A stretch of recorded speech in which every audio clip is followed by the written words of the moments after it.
ಎಲ್ರಿಗೂ ನಮಸ್ಕಾರ. ಲವೀಸ್ ಕಿಚನ್ ಮನೆಗೆ ಸ್ವಾಗತ. ನಮ್ಮ ಚಾನಲ್ ಸಬ್ಸ್ಕ್ರೈಬ್ ಮಾಡಿ. ನಿಮ್ಗೆ ಯಾವ ರೆಸಿಪಿ ಬೇಕೋ ಕಮೆಂಟ್ ಮಾಡಿ. ಇವತ್ತಿನ ರೆಸಿಪಿ ತರಕಾರಿ ಬೇಳೆ ಸಾಂಬಾರು ಮಾಡ್ತಾಯಿದ್ದೀನಿ. ಕುಕ್ಕರ್ ಇಟ್ಟಿದ್ದೀನಿ. ಬೇಳೆ ತರಕಾರಿ ಹಾಕ್ಬಿಟ್ಟು ಅರ್ಜೆಂಟಿಗೆ ಮಾಡೋಂಥ ಸಾಂಬಾರು. ಇದೇನು ರುಬ್ಬಂಗಿಲ್ಲ, ಬರೀ ಸಾಂಬಾರು ಪೌಡ್ರ್ ಹಾಕ್ಬಿಟ್ಟು ಮಾಡೋಂಥದ್ದು. 2 ಗ್ಲಾಸ್ ನೀರು ಹಾಕ್ತಾಯಿದ್ದೀನಿ.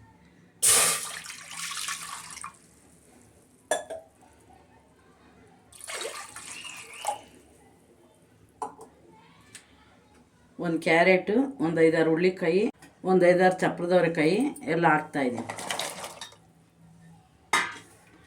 2 ಟೊಮೊಟೊ, ಒಂದು ಈರುಳ್ಳಿ, ಒಂದು ಆಲೂಗೆಡ್ಡೆ, ಒಂದು ಬದನೆಕಾಯಿ ಕುಯ್ದು ನೀರಲ್ಲಿ ಹಾಕ್ಕೊಂಡಿದ್ದೆ, ಅದನ್ನು ಹಾಕ್ತಾಯಿದ್ದೀನಿ.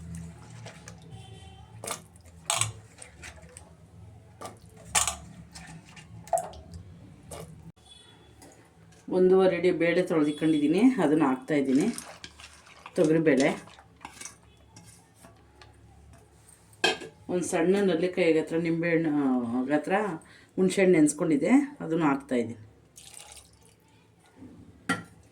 ರುಚಿಗೆ ತಕ್ಕಷ್ಟು ಉಪ್ಪು,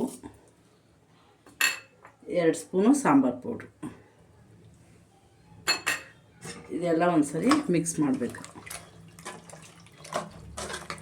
ಮಿಕ್ಸ್ ಮಾಡಿ 3 ವಿಸಿಲ್ ಕೂಗಿಸ್ಕೊತೀನಿ. ವಿಸಿಲ್ ಹೋಗಿದೆ. ಇವಾಗ ಕುಕ್ಕರ್ ಮುಚ್ಚಳ ತೆಗಿತಾ ಇದ್ದೀನಿ.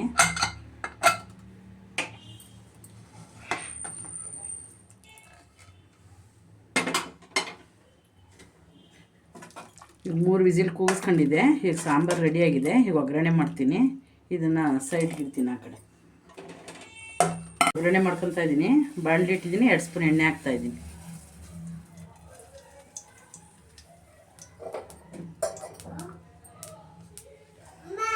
ಎಣ್ಣೆ ಕಾಯ್ದೈತೆ. ಸಾಸಿವೆ ಹಾಕ್ತಾಯಿದ್ದೀನಿ. ಒಂದು 10 ಬೆಳ್ಳುಳ್ಳಿ ಜಜ್ಕೊಂಡಿದ್ದೀನಿ, ಅದನ್ನು ಹಾಕ್ತಾಯಿದ್ದೀನಿ. ಕರಿಬೇವಿನ ಸೊಪ್ಪು. ಈಗ ಒಂದು ಫ್ರೈ ಮಾಡ್ತಾಯಿದ್ದೀನಿ. ಬೆಳ್ಳುಳ್ಳಿ ಫ್ರೈ ಆಗಿದೆ. ಇದಕ್ಕೊಂದು ಸೌಟ್ ಸಾಂಬಾರು ಹಾಕ್ತೀನಿ. ಇವಾಗ ಒಗ್ಗರಣೆ ರೆಡಿಯಾಗಿದೆ. ಇವಾಗ ಸಾಂಬಾರು ಒಳಗೆ ಹಾಕ್ತೀನಿ.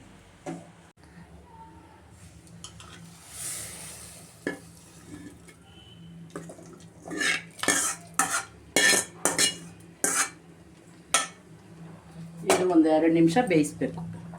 2 ನಿಮಿಷ. ಇವಾಗ ತರಕಾರಿ ಬೇಳೆ ಸಾಂಬಾರು ರೆಡಿ ಆಯಿತು.